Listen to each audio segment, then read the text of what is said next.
parah kan? Ternyata perilaku wong ra salat luwih apik timbang sing salat. Fa inna hadzal musolli sing salat iki bakhil sing ra salat. Lho, mulane aku nek ana kiai medhit ku kiai aneh. Pomne wis medhit narjet nak pengajian yo bayaran aneh meneh malah wis super aneh malah. Mareni ngono utek-utek niku mareni. Jadi nak soleh itu yang menisan, ya soleh, ya lomo, minimal itu ikhlas. Nak iso lomo ikhlas, jadi fair. Wong liya ya rambu Arab, kowe ora kena di Arab wong fakir, paham ya? Tapi ikhlas. Niku yang paling saya khawatirkan. Makanya kemarin pas acara 100 harinya Mbah Mun, kula bela Mbah Mun niku mati-matian termasuk yang saya bela adalah Mbah Mun itu baik sama siapa saja, termasuk mbek wong fasik.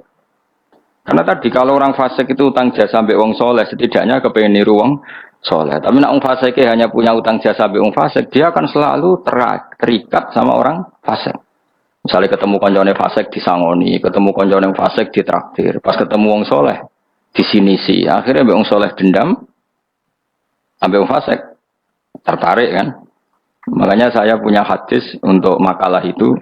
Rasul akli badal iman billah at-tawaddud ilan nas wastinaul ma'ruf ila kulli barin wa fajirin. Jadi setelah akal mengantar kita iman billah, akal harus kita gunakan untuk supaya kita berperilaku simpatik dan berbuat baik kepada siapa saja ila kulli barin, baik pada orang baik maupun orang fajir, orang lajut.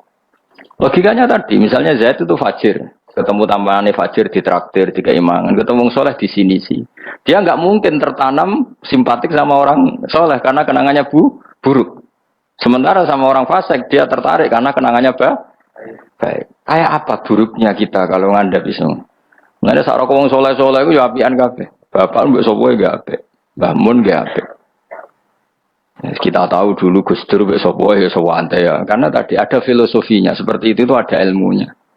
Tapi ya ana wong sing ilmune iku mok tuke wong apik, wong elek apike kurang penggawean ya wis ilmune lagi tok kono ya apik wae pancen ngajine lagi tok kono. Kapan-kapan diulang meneh. Ditambahi ilmu ya paham tapi iki mau cerita kira usah tersinggung. Mergo ilmu ya tok kono. Lah ya iku tak naikno kelas maksudnya iku nangis anak hilang mergo lam yusolli wa lam yasum. Kedua yang ngrasa dosa mbek bapak, terutama mbek bapak karena dia orang sepuh. Ya Nur Salim anak cucu. Saya tuh masih ingat betul. Zaman Romusum wong di TV niku kiai pertama di TV ku nak sarang Mbah Mun nak narukan bapak.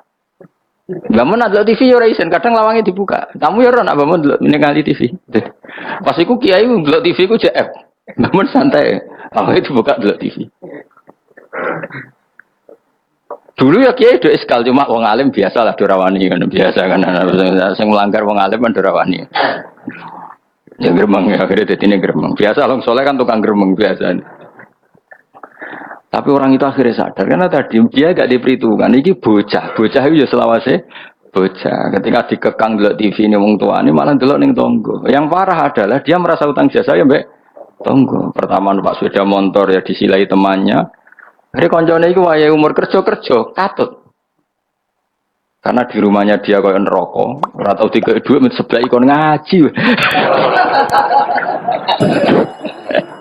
Servisnya kurang kok. Perintahnya banyak. Wong tentara wis digaji. Satpamnya digaji. Jadi kan kon ngaji terus tanpa gaji. Kan gua ambek anakku semua yang pun. Lah anak kula terus digugah biasa nganti saniki. Memang itu ajaran saya. Istri saya itu kan keluarga Sidogiri itu dulu eskal. Zaman Bihaji Alid Hasan itu anggar betujuk duit kula turulah digugah. Memang saya perintahkan. Dulu ya eskal istri saya tapi tak terang no. Orang paling harus terganggu oleh anaknya itu orang tuanya. Nah aku ora digugah terus jaluk mbak-mbak kangkang sakit mbak-mbak kangkang. Orang harus terganggu oleh anaknya itu orang tuanya. Kalau sudah kiri kan adatnya kan nggak sopan seperti ini. Saya bilang sopan itu kebutuhan setelah ilmu. Menurut ilmu adalah anak yang harus diganggu anak itu orang tuanya itu menurut ilmu. Sopan itu kok sih, bakas nggak sih. Nomor loro telu. Aturan ilmu ditegakkan dulu. Kalau yang jadi korban anak harus orang tuanya. Ketika anak ingin uang harus orang tuanya yang jadi korban. Jangan orang itu ilmu. Yang kedua kalau kita baru bicara etika. Nah iso jaluk pas tangi masalah ini bocah. Lah nak nuruti etika aku jodoh aku yo pas aku seneng pas apian. Akhirnya bojoku nurut karena bojoku ya keluarga kiai suka ilmu. Saya gede-gede ge mari piyambak, anggere gede-gede ge isin piyambak mari nopo. Piyambak. Tapi kan jelas bocah iki utang jasane mbek wong tuwa. Bahkan saya sudah gede mikir bapak apik tenan turu sak gawe gak tersinggung. Lho kalau biasa 10 menit turu tiga anak kula jam mlaku-mlaku iki kula mlaku-mlaku. Berapa kali saya ngaji terlambat 10 menit, 5 menit gara-gara anak kula lebih dugi lunga biar jam mlaku-mlaku tak turu. Karena jangan sampai kita ini misalnya demi ngaji, anakku jam melaku-melaku rata turut. Akhirnya anak saya tuh dendam sama ngaji. Gara-gara ngaji, aku nggak dijam melaku-melaku bapak. Akhirnya nganggap ngaji itu problem. Akhirnya roh-rohin itu problem kayak gitu. Oh bapak demi keriting ya kan. Roh Mustafa demi jenggot ya kan. Kan panjang. Akhirnya roh rai-rai ini rai trauma kan. Nah, itu kan nggak bagus. Tapi nak tetap melaku-melaku, nggak wes pas melaku-melaku tetap ngaji. Anak itu punya kesimpulan ternyata saya masih nomor 1. Keriting nomor 2. Keritingnya ya maklumi nak waras. Umpamanya aku ora anake kan. Makanya saya itu dugaan saya kenapa Rasulullah ketika beliau sujud Hasan Husain ini menganggap Rasulullah digo jaran-jaranan. Cara Jawa digo napa? Rasulullah ditumpahi be Hasan. Sing masyhur itu Hasan. Ya tentu Hasan Husain tapi sing ning riwayat itu Hasan. Iku Rasulullah lama sekali sujud. Sampai sahabat itu karena saking dekatnya wahyu zaman itu cara berpikir ahadasa fihi syai'un atau ahadasa fin nabi syai'un. Apa nabi ada wahyu baru sehingga sujud selama itu. Jadi sahabat belingu ya penting. Akhirnya orang sing enggak ya rugen-rugen niku udah enggak. Mergo sujudnya enggak wajar apa? Kan nabi kan tentu istiqomah. Biasanya 2 menit ya 2 menit, biasanya 1 menit. Ini kok sampai 5 menit semua. Akhirnya sahabat langsung gak terima undangan. Iya ada wahyu baru bahwa aturan sujud harus selama itu. Doang. Jebule ono Hasan. Oh iki to perkara ne. Tapi baru kayak sahabat beling iki ono riwayate. Cara dekne ra nginceng. Jadi kadang beling ya penting. Tapi sing beling ben sahabat. Mergo tetep akeh ganjarane. Ki ora usah salat dangak-dangak ngono ora usah. Kau belingi sahabat paling ngono belingmu kebablas. Akhirnya Nabi ngendikan, tadi saya sujud, sebetulnya saya ingin standar, ingin istiqomah, tapi ada cucu saya. Terus alasannya Nabi, ben putuku ramangkel be aku. Jangan sampai kebaikan itu jadi problem bagi anak cucu kita. Coba misalnya Nabi bagi nyara saiki, tak cilik nomor tok ora usah mecut biasane. Duh, nek ono cah cilik teko jare karena khotibe tersinggung, tidak ora dirungono. Dia komen jadi khotib kanikono kok diganggu apa? Biasanya sing ngamuk khotib. Dulu pernah beberapa masjid itu kayak pengumuman anak kecil kan. Mau iku sing nglawan ku tangan sekitar ku. Ben dolanan nang masjid. Dolanan germa malah gue sudah bingung. Ngrame ya enggak ganggu khotbah, gak penting syarat rukun. Secara aku ini bisa penting, penting. Kalau cuma ora tau meneliti ngono. Tapi yang saya pastikan gini ya, secara ilmu itu muqaddam alal adab. Ilmu itu harus didahulukan alal adab. Ada hal-hal tertentu yang menang adab, tapi yang ilmu yang tidak wajib. Tapi nah ilmu fardu ain pasti menang ilmu. Jadi ya mau tadi misalnya, akhirnya anak kula nggih biasa gugah kula nganti saiki nggih biasa. Sing terutama sing alit, nak sing gede nggih isin dhewe. Karena tadi bojo kula tak omongi ngono, kan ape lunga tadi kepentingan harus gugah saya gugah. Yang harus diganggu seorang istri adalah suaminya. Supaya aturan main itu jelas. Mbak dalam saya saja berani gugah saya. Karena tak atur mbak dalam saya yang bagian ibu. Tapi kaidah kali ibu gerah. Saya di rumah gugah. Totok omah.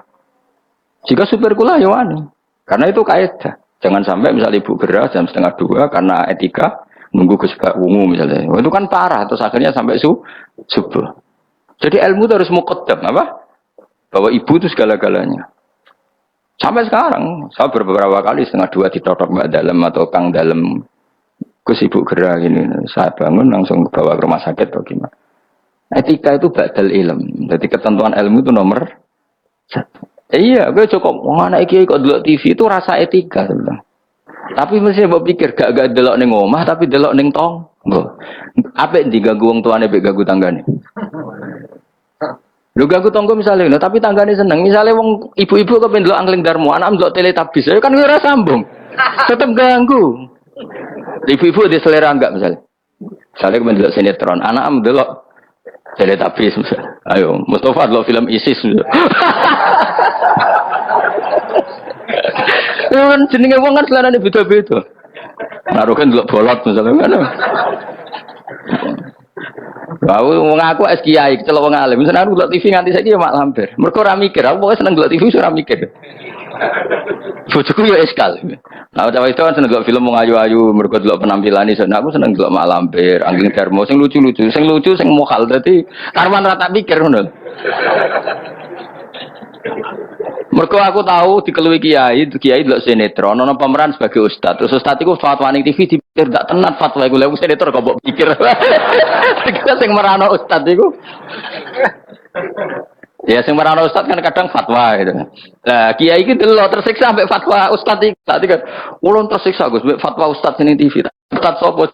Pemeran ustad. Lah nama lampir kan gak mungkin mikir fatwane mak lampir. Tapi setan wis setruk. Kok ngenteni ngekek was-was aku sebelum tak tinggal delok mak lampir. Aku ngerti kok setan wae was-was aku ngerti. Tinggal ada mangkel dene.